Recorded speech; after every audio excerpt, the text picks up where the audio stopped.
Programme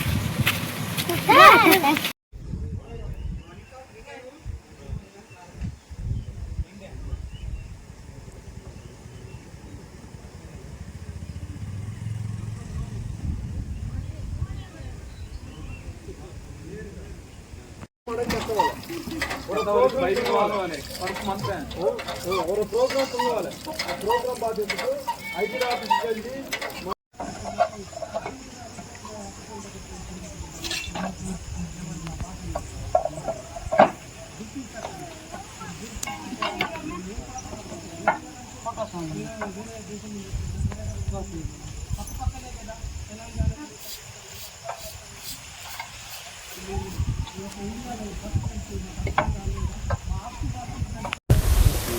ప్రభుత్వాలు మారినా ప్రజాప్రతినిధులు మారినా కానీ ఏజెన్సీ ప్రాంతంలో గిరిజనుల బ్రతుకులు మాత్రం మారని పరిస్థితి ప్రస్తుతం సమాజంలో నెలకొంది.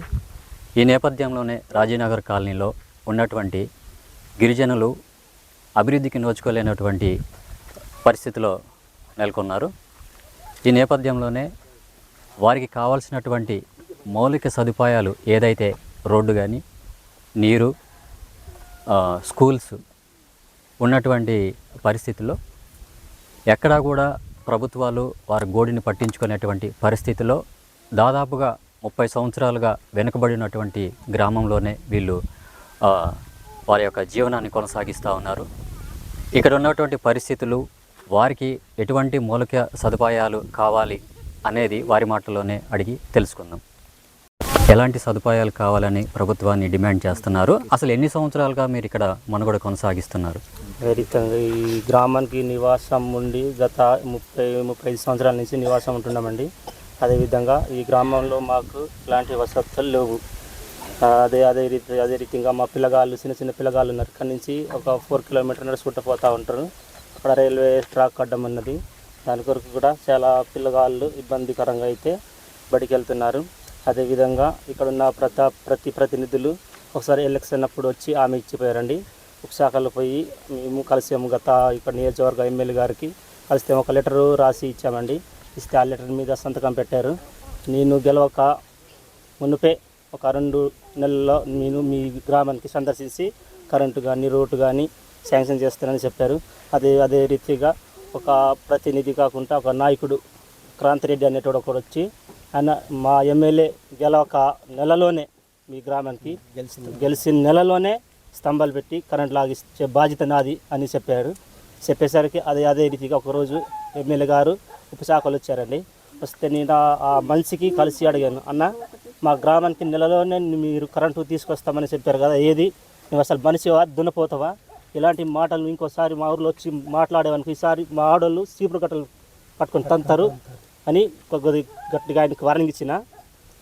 అదే రీతిగా మళ్ళీ ఒకసారి గ్రామ సభలో పోయి కూడా మేము మాట్లాడుకున్నాం. గ్రామ పంచాయతీలు కూడా పోయి ఆ గ్రామ సర్పంచ్కి కూడా మేము వాళ్ళు అంతకుముందు మాకు హామీ ఇచ్చారు ఏమంటే మా గ్రామానికి ఇంటి పన్ను లేదు, ఇంటి పన్ను ఉంటేనే కానీ ఏదైనా ఈ గ్రామానికి రోడ్డు కానీ ఏదైనా చిన్న పనులు చేసి పెడతారు. గ్రామ నిధులు తీసుకొచ్చి పెడతారని మేము వాళ్ళకి అంతకుముందు హామీ ఇచ్చారండి. వాళ్ళు ఏం చేశారంటే మేము గ్రామ పంచాయతీలో సర్పంచ్ గెలిస్తే బాధ్యత మాది, మా సొంత డబ్బులు పెట్టుకునైనా మేము చేసే బాధ్యత మాది అని సర్పంచ్ గారు వరుస మంగమ్మ గారు చెప్పారండి. గ్రామానికి వచ్చి ఇప్పుడు పోయి మొన్న అడిగితే ఏదండి మాకు వార్డు అది ఇంటి పన్ను అన్నారు కదా, ఏది అంటే మా వాళ్ళు కాదయ్యా, మిమ్మల్ని గట్టి కడితే మా పదవి పోయిద్ది అని చెప్తే నేనేమన్నా మీ పదవి పోయిద్ది ఏమైందండి, మీరు ప్రజల మనుషులండి, మీరు ప్రజల మీదనే చేయాలి, నా పదవి పోయిద్ది అంటే పదవి ఇవాళ ఉంటే రేపు అవసరమా? పదవి ఎప్పటికైనా ప్రజలు అవసరం అండి. ప్రజల మీద మీరు ఉండి దృష్టి పెట్టి దాన్ని ఖచ్చితంగా న్యాయం చేయాలని ఇంకో దగ్గర గట్టిగా చెప్తే ఒకరోజు పిఓ ఆఫీస్కి పోయి తీసుకెళ్లారండి. అక్కడ పోయి తీసుకెళ్తే అక్కడ పోయి లెటర్ రాసి పెడితే వాళ్ళు పిఓ గారు ఆ లెటర్ని చూసి ఇంటి పన్ను గురించి చెప్తే వాళ్ళు పిఓ గారు ఏమన్నారంటే నేను పంపుతలే మా మనిషికి అని చెప్పారు. ఇంకంతవరకు ఇంకా ఏది అయితే మా దృష్టికి రాలేదు, ఎలాంటి విషయం అయితే చెప్పలేదు వాళ్ళు. అదే రీతిగా ఈ గ్రామానికి కూడా అంతకుముందు ఇక్కడ అంటే బాలరాం నాయక్ ఎంపీ మన మహబూబాద్ నగర్ జిల్లా నుంచి ఎంపీ బాలరాం నాయక్ అప్పుడు కృష్ణసాగరంలో ప్రోగ్రాం పెట్టారు. ప్రోగ్రాం పెట్టేసరికి వాళ్ళు ఏమన్నారంటే మీ వలస ఆదివాసీ గుడిలు ఎన్ని ఉన్నాయో అవి మొత్తం నేను నా దృష్టికి తీసుకెళ్ళి నేను మొత్తం క్యాస్ట్ ఇన్కమ్ మీ పిల్లగాళ్ళ చదువు విషయంలో అయితే నేను హామీ ఇస్తున్నా. రాహుల్ గాంధీని తీసుకొచ్చి ఇక్కడ నిలబెట్టుకొని వాళ్ళతో మాట్లాడిపించి మొత్తం చేపిస్తా. కరెంటు కానీ రోడ్డు కానీ ఏది వసతులు ఏదైనా మొత్తం క్లియర్ చేపిస్తానని బాలరామ్ నాయక్ కూడా చెప్పారండి. ఇంతవరకు మాకు ఏ అధికారులు కానీ ఏ ప్రతినిధులు కానీ పట్టించుకోవడం లేదు, రావట్లేదు కూడా. మేము చాలా ఇబ్బందికరంగా ఉన్నాం. సుమారుగా మీరు ఎన్ని సంవత్సరాలు బట్టి ఇక్కడ నివాసం ఉంటున్నారు? ఎన్ని కుటుంబాలు ఇక్కడ నివాసం ఉంటున్నాయి? మీకు ఇప్పటివరకు రేషన్ కార్డులు కానీ క్యాస్ట్ ఇన్కమ్ సర్టిఫికేట్లు కానీ ఇప్పుడు ప్రస్తుతం నడుస్తున్నటువంటి ఎస్ఐఆర్ ప్రక్రియ ఇక్కడికి ఎవరైనా వచ్చి బిఎల్ఓలు చేశారు? ఎస్ఐఆర్ ప్రక్రియలో అయితే మొన్న వచ్చి సర్వే చేశారండి పంచాయతీ నుంచి చేశారు. కానీ ఇప్పుడు ఆ ఎస్ఐఆర్లో కూడా ఇప్పుడు క్యాస్ట్ కానీ ఇన్కమ్ కానీ ఉంటేనే అది సక్సెస్ అయింది, ఆన్లైన్లో అయిపోయింది. లేకపోతే క్యాస్ట్ ఇన్కమ్ లేకపోయినా కానీ ఆ ఎఫ్ఆర్ఓ పట్టా ఉంటే అది జిరాక్స్ పెట్టమని అన్నారండి. అలాంటివి ఏం లేవు, క్యాస్ట్ లేవు. క్యాస్ట్ ఉన్నా కానీ అవి పని చేయమంటారు, కొందరు ఉన్నాయి అవి పని చేయమంటారు. మళ్ళీ పట్టా జిరాక్స్ తీసుకురమ్మన్నారు, పట్టాలు లేవు. Only Aadhaar card, ration card, voter ID, ఇంకా 3 తప్ప ఇంక వేరే అయితే ఏం లేవండి. ఇప్పుడు ప్రస్తుతానికి అయితే మీ క్యాస్ట్ అయితే ఎవరికి లేదు, ఎవరికి లేవండి. దీనికి సంబంధించి మీరు భద్రాచలం ఐటీడీపీఓ గానీ ఏమైనా కలిశారా? కలిసినామండి. మీరు వలస గుత్తికోయలు మీకు ఇవ్వడానికి ఇక్కడ రేస్ లేవని అన్నారండి పిఓ గారు. నేను మళ్ళీ ఎంఆర్ఆవు గారు కూడా కలిశాను, వాళ్ళు కూడా అంతే అన్నారు. మేము ఇస్తాం కానీ పోయి అధికారులు పోయి మీరు కలవండి అని చెప్పారండి. కలెక్టర్ గారికి పిఓ గారు కానీ కలిసి మీరు పెడితే మేము ఇస్తాం, మేమైతే వెళ్ళామని ఎంఆర్ఆవు గారు చెప్పేశారు. ఏదైతే పినపాక నియోజకవర్గ ఎమ్మెల్యే పాయ వెంకటేశ్వర గారు ఉన్నారో, మీ ఆదివాసీ బిడ్డ కాబట్టి ఆయనకి మీరు సమస్యలు ఏదన్నా చెప్పడం జరిగిందా ఈ మధ్య కాలంలో? కలిసి చెప్పినామండి. ఏమన్నారు? అంతకుముందు 3 సార్లు పోయినామండి. పోతే మనం గత మే నెలలో పోయినాం. పోతే మా ఊరిలో కరెంటు, రోడ్డు అని చెప్పారు కదా సార్. అంటే మీ గ్రామానికి 2-3 రోజుల్లో 10 రోజుల్లో వస్తా, సందర్శించి మీకు ఏం కావాలో నేను మొత్తం ప్రొవైడ్ చేస్తానని చెప్పారండి. ప్రతిసారి పోతే అదే మాట ప్రతిసారి పోతే అదే మాట. రాజునగర్ గ్రామం నుంచి ఉపశాఖ గ్రామ పంచాయతీ బృంగపాడు మండలం నుంచి ఆదివాసీ గ్రామ పెద్దలు, నాయకులు వచ్చి మౌలిక వసతుల కొరకు విన్నపం ఇచ్చారని పూర్తి పేపర్కి ఇవ్వటం తప్ప పని చేసింది అయితే ఏమీ లేదండి. ప్రధానంగా ఇప్పుడు మీ 100 కుటుంబాలు గిరిజన బిడ్డలు ఏదైతే ఉన్నారో, ప్రభుత్వాన్ని కానీ ప్రజాప్రతినిధులు కానీ ఏ రకమైన డిమాండ్స్ మీరు చేస్తూ ఉన్నారు? అంటే మాకు ఇప్పుడు ఇక్కడ ఈ గ్రామంలో ఎవరు వచ్చినా కానీ మా గ్రామానికి సందర్శించి తాగటానికి మంచి నీళ్ళు లేవు. ఇప్పటికే బురద నీళ్ళు తాగుతున్నారండి. పిల్లగాళ్ళు కూడా తానం చేయడానికి కూడా నీళ్ళు లేవు. ప్రస్తుతానికి 3 బోరింగ్లు ఉంటే 2 బోరింగ్లు పాడైపోయినాయి, 2 బోరింగ్లు ప్రస్తుతాన్ని నడుస్తున్నాయి. 100 కుటుంబాలు ఉంటారు. జనాభా 375 మంది జనాభా ఉంటారండి పిల్లల జిల్లాలతో. దగ్గర ఇక్కడ ఓట్లు 215 ఓట్లు ఉంటాయి సార్. మీరు ప్రధానంగా అధికారులు కానీ ప్రజాప్రతినిధులు కానీ గవర్నమెంట్ కానీ ఏం డిమాండ్ చేస్తున్నారు?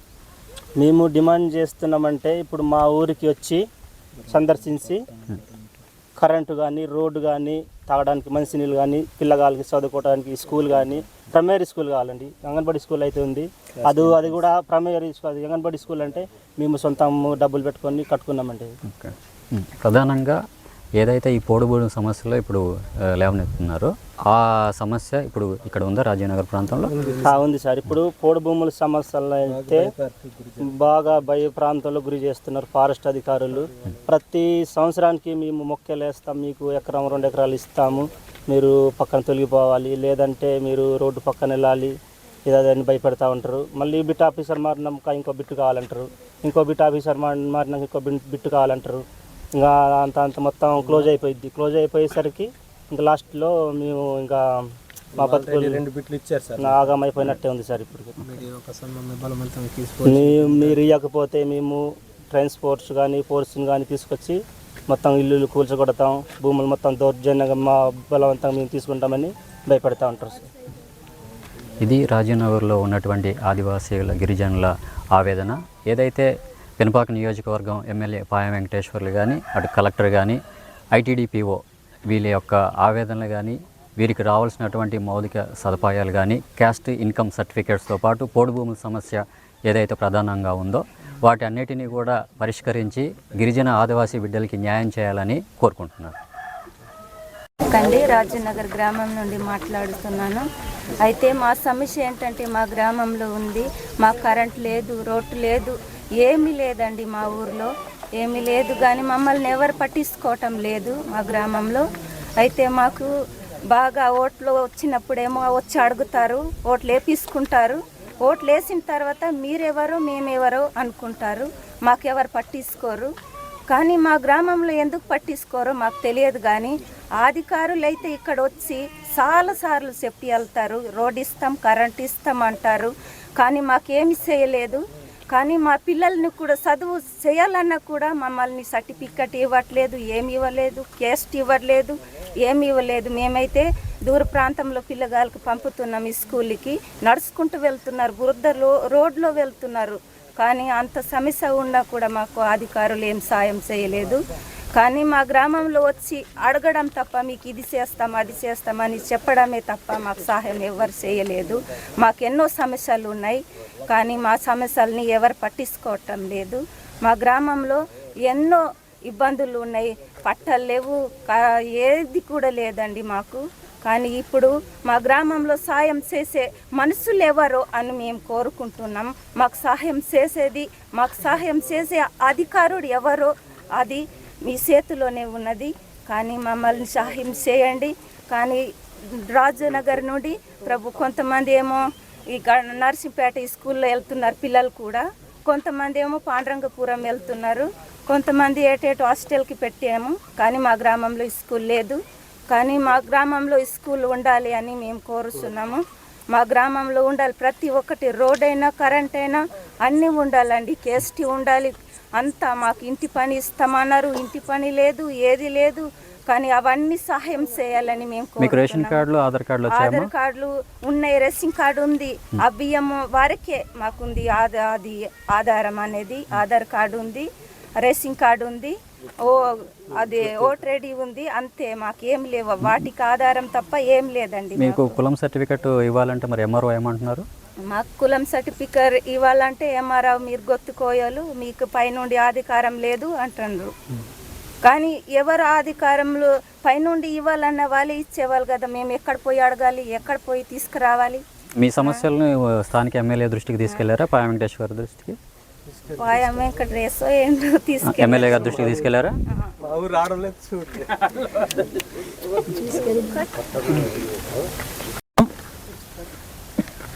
ఉప్పుశాఖ గ్రామ పంచాయతీ మరి బురగంపాడు మండలం రాజనగర్ గ్రామంలో ఈరోజు మరి ఆదివాసీ నాయకులముగా మరి పొడేమి నరేందర్, అదేవిధంగా దనసరి ఎల్లన్న, మరి మెండి భాస్కర్ నేను మరి ఈ ప్రాంతాన్ని మేము దర్శించి ఇక్కడ ఉన్నటువంటి ప్రజా సమస్యలు గత కొంతకాలం నుండి ఈ ప్రాంతాన్ని మేము చూసిన తర్వాత మరి ఈ ప్రాంతవాసులతో మాట్లాడిన తర్వాత మరి ఇక్కడ ఉన్నటువంటి పరిస్థితులు ప్రధానమైనటువంటి సమస్యలు ఏంటంటే ఒక 4-5 సమస్యలు కనబడతా ఉన్నాయి.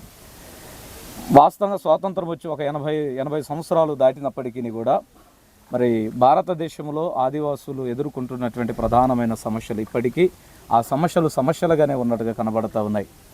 మరి ఇక్కడ ఉన్నటువంటి ఏజెన్సీ ప్రాంతంలో 5th షెడ్యూల్ భూభాగంలో మరి భారతదేశంలో ఆదివాసులు ఎక్కడ నివసించే అంటే ప్రతి ప్రాంతంలో నివసించే హక్కు ఉందని ఆసైవుద్దీన్ ఓవైసీ కావచ్చు, లేకపోతే అమిత్ షా లాంటి వారు భారతదేశం మూలవాసులు ఎవరైనారంటే ఆదివాసులు అని చెప్పారు. నిజమే, మరి ఆదివాసులమైనటువంటి మేము ఈ భారతదేశంలో ఎక్కడ నివసించినా ఏ రాష్ట్రంలో ఉన్నప్పటికీ మాకు హక్కు ఉందనే విషయాన్ని మరి అధికారులు తెలియచేసినట్టుగా మేము చూస్తూ ఉన్నాం. రెండవదిగా మనం ఇక్కడ చూస్తూ ఉంటే రాజునగర్ అనేటువంటి గ్రామంలో ప్రధానంగా మరి చాలా దగ్గర ఒక 100 కుటుంబాలు పైబడి ఈ ప్రాంతంలో ఉన్నప్పటికీ కూడా మరి ఈ గ్రామంలో ఉన్నటువంటి సమస్యలు ఇప్పటి వరకు కూడా ఎవరు పట్టించుకునే పరిస్థితి కనబడతా ఉంది. అనేక మంది మరి ఎమ్మెల్యేలు మారినప్పుడల్లా వస్తూ ఉన్నారు, వచ్చి ఇదిగో మీ గ్రామంలో కరెంట్ ఇస్తాము, రోడ్డు ఇస్తాము, లేకపోతే స్కూల్స్ ఏర్పాటు చేయిస్తాము, లేకపోతే క్యాస్ట్ ఇన్కమ్స్ ఇస్తామని చెప్పి వారు మాటలు హామీలు ఇచ్చి వెళ్ళినటువంటి పరిస్థితులు కూడా కనబడతా ఉన్నాయి. అయినా కూడా ఇప్పటి వరకు వారు ఇచ్చిన హామీలు కేవలం ఓటు స్వలాభాల కొరకే మరి ప్రభుత్వ ఆ యొక్క ఎమ్మెల్యేలు కావచ్చు, వారు ఆ యొక్క ఓటు ఎప్పుడైతే ఎలక్షన్ టైంలో వస్తూ ఉన్నారు ఆ తర్వాత వెళ్ళిన తర్వాత ఈ గ్రామాన్ని పట్టించుకునే పరిస్థితి లేదు. మనం చూస్తూ ఉన్నాం. మరి ఇక్కడ ఈ గ్రామస్తులకు ఆధార్ కార్డు ఇచ్చారు, ఓటు హక్కు ఇచ్చారు, రేషన్ కార్డు ఇచ్చారు. కానీ పిల్లలు చదువుకోవడానికి సరైన మరి క్యాస్ట్ ఇన్కమ్స్ అంటే వారు ఉన్నత చదువులో చదవాలి అని అంటే క్యాస్ట్ ఇన్కమ్స్ ఇవ్వాల్సినటువంటి బాధ్యత కూడా ఇవన్నీ ఇచ్చిన తర్వాత ఇదెందుకు ఇవ్వరు అనే విషయాన్ని నేను ప్రభుత్వానికి విన్నవిస్తూ ఉన్నాను. దయచేసి ఇక స్థానికంగా ఉన్నటువంటి ఎమ్మెల్యే గారు కావచ్చు, మరి ఐటీడీపీఓ గారు కావచ్చు, కలెక్టర్ గారు, ఈ యొక్క రాజీనగర్ గ్రామం లాంటి గ్రామాలు దగ్గర ఈ పినపాక నియోజకవర్గంలో ఒక 420 గ్రామాలకు పైబడి మరి గ్రామాలు ఈ యొక్క భద్రాద్రి కొత్తగూడెం జిల్లాలో కూడా మనకు కనబడతా ఉన్నాయి. కనుక ఇక్కడ ఉన్నటువంటి ఇది ఒక రాజీవ్ నగర్ సమస్య మాత్రమే కాదు, మా యొక్క ఆదివాసులు ఎదుర్కొంటున్నటువంటి ప్రధానమైన సమస్యలు. నేడు పిల్లల జీవితాలు మరి నిజంగా వారి భావిత నేటి బాలలే రేపటి పౌరులు అన్నారు కదా, మరి నేటి బాలలే రేపటి పౌరులు అన్నప్పుడు మరి పిల్లలకు సరైన ఎడ్యుకేషన్ ఇవ్వాలి. రెండవది పోడు భూములకు పట్టాలు ఇవ్వాలి. మరి పోడు భూములు గతంలో ఒక 30 సంవత్సరాల క్రితం పోడు భూమి నరికి మరి వారు సాగు చేసుకుంటున్నప్పుడు మరి ఆ యొక్క ఫారెస్ట్ అధికారులు వచ్చి ఏడాదికి ఒకసారి అధికారులు మారినప్పుడల్లా వచ్చి ఇక్కడ 40 ఎకరా అంటే 100 ఎకరాలని 40 ఎకరాలు ఇలా వారు అధికారి మారినప్పుడల్లా కొంత భూమిని వారు తీసుకుంటూ ఉన్నారు. నిజమే, వీరికి ఈ భూమి మీద ఈ రాష్ట్రంలో వీరికి హక్కు లేదన్నప్పుడు అసలు ఆ భూమి కూడా ఎందుకు ఉంచారనే విషయాన్ని నేను మీకు తెలియజేస్తా ఉన్నాను. అంత మాత్రమే కాదు, మరి ప్రధానంగా ఇక్కడ నుండి పిల్లలు స్కూల్కి వెళ్ళాలంటే రోడ్డు సౌకర్యం సరిగా లేదు. మా యొక్క రోడ్డు సౌకర్యం విషయంలో కూడా దీన్ని ఆలోచించాలి. వర్షాలు వస్తే మరి భయంకరమైనటువంటి ఆ యొక్క బురద, చిన్నపిల్లలు వెళ్ళలేని పరిస్థితి. ఆ రోజు స్కూల్ బంద్ కనుక పిల్లలు ఎడ్యుకేషన్ ప్రకారంగా కూడా ఇబ్బంది పడుతూ ఉన్నారు. మరి అంత మాత్రమే కాదు, క్యాస్ట్ ఇన్కమ్స్ ప్రధానమైన సమస్య. మరి ఇవన్నీ ఇచ్చిన తర్వాత ఇవి ఎందుకు ఇవ్వరు అనే విషయాన్ని నేను ప్రభుత్వానికి తెలియజేస్తా ఉన్నా. ఐటీడీపీఓ గారు కావచ్చు, కలెక్టర్ గారు కావచ్చు, స్థానిక ఎమ్మెల్యే గారు మరి ఈ విషయంలో దృష్టించి మరి మా యొక్క ఆదివాసులకు న్యాయం చేయాలని వీరిపై జరుగుతున్నటువంటి కొన్ని ఫారెస్ట్ అధికారులు నిన్నటికి మొన్న మనం చూస్తూ ఉన్నాం. మనబోతులపాడు ప్రాంతంలో గ్రామ పంచాయతీలో జరిగినటువంటి దాడులు, ఇలాంటి దాడులు అమాయకుల ఆదివాసుల మీద దాడులు జరుగుతూ ఉన్నాయి. కనుక దయచేసి ప్రభుత్వ అధికారులు లేకపోతే ఇక్కడ రాష్ట్ర ప్రభుత్వం కావచ్చు, కేంద్ర ప్రభుత్వం మరి మా యొక్క ఆదివాసుల విషయంలో శ్రద్ధ తీసుకొని మా యొక్క ఆదివాసులకు సరైనటువంటి న్యాయం చేయాలని నేను ప్రభుత్వానికి తెలియజేస్తున్నాను. జై ఆదివాసీ. జై ఆదివాసీ.